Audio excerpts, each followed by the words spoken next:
Vocês conhecem esse equipamento?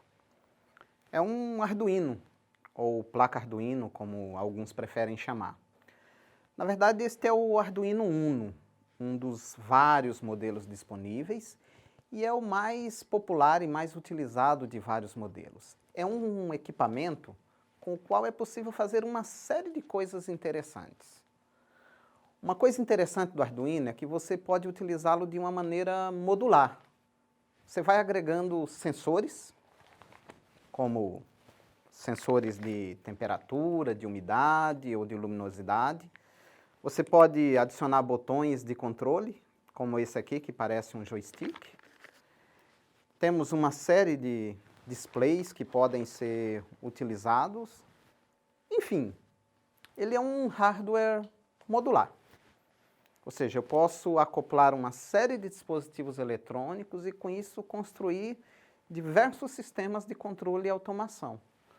Como, por exemplo, um controle de estufa, um sistema de irrigação automático, um sistema de controle de temperatura ambiente, alguns tipos de jogos eletrônicos, carrinhos controlados por aplicativos de celulares, sistemas de vigilância, entre outras possibilidades. A linguagem de programação básica do Arduino é o C++, que compartilha com o Arduino o fato de também ser modular. O C++ suporta diversos tipos de modularidade, como bibliotecas, classes, funções, procedimentos.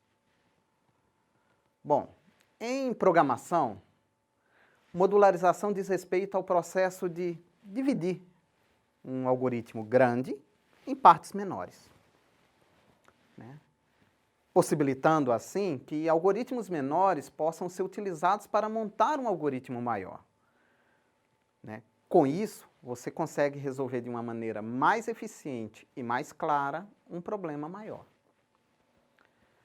Isso porque, conforme uma tarefa cresce e se torna mais complexa, você vai conseguir perceber que, para resolver aquele problema maior, você precisa resolver uma série de subproblemas. Se você consegue trabalhar cada subproblema com um algoritmo em particular, então, no final, a ideia é que você consiga juntar essas partes, os algoritmos parciais, para poder resolver o problema como um todo.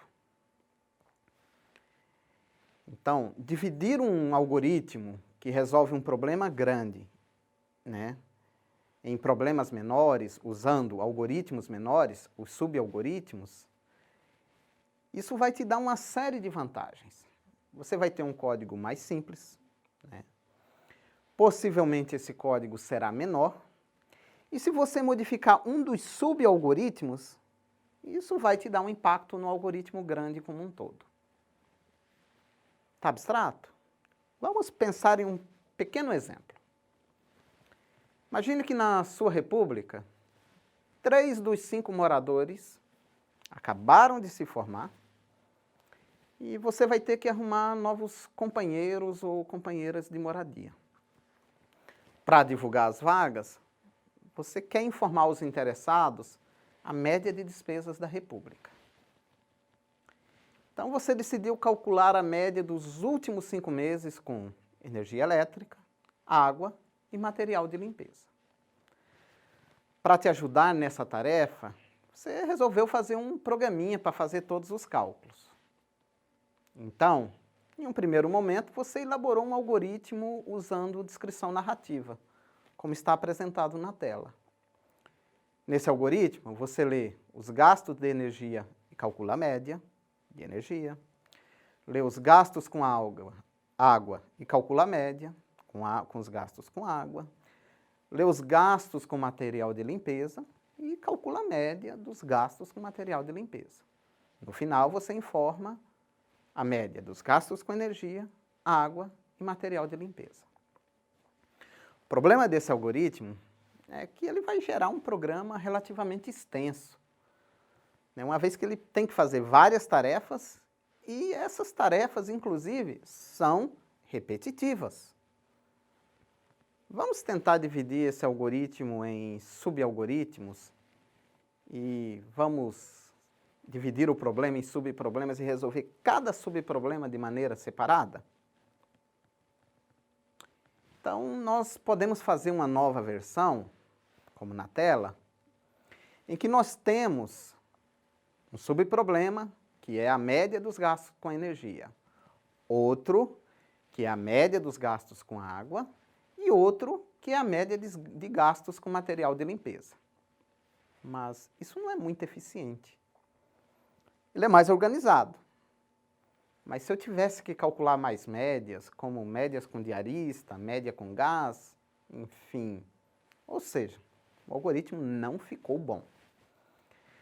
Observem que em todas essas operações, nós estamos realizando o mesmo tipo de tarefa, que é receber 5 valores e calcular a média. Assim, ao invés de fazer um cálculo para calcular a média da água, a média da luz e média de material de limpeza, vamos fazer um subalgoritmo que recebe 5 valores quaisquer e calcula a média desses gastos, como uma despesa qualquer, como está aí ilustrado na tela. Nesse caso, o algoritmo geral vai chamar para cada um dos itens de despesa o subalgoritmo que calcula a média. Conseguem perceber que isso traz um ganho de eficiência e de clareza? Percebam, por exemplo, que eu posso mudar o subalgoritmo para pegar não 5, mas 6 ou 4. E isso não vai impactar o algoritmo geral de maneira direta. Eu vou continuar entendendo a solução de uma forma ampla. E eu também posso acrescentar outras despesas, como internet ou gás. Isso também não vai produzir mudanças significativas no código. Já naquela primeira e segunda versão, isso seria bem mais trabalhoso, não é mesmo? Assim, esse recurso de utilizar subalgoritmos para resolver problemas, que é denominado de modularização, é extremamente poderoso e é bastante útil em uma série de situações.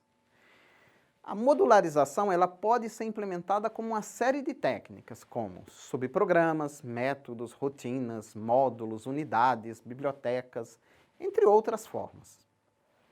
Nesse curso, que tem por base o C++, nós iremos nos focar especificadamente em funções e procedimentos, que é o tema da nossa próxima videoaula. Aguardo vocês.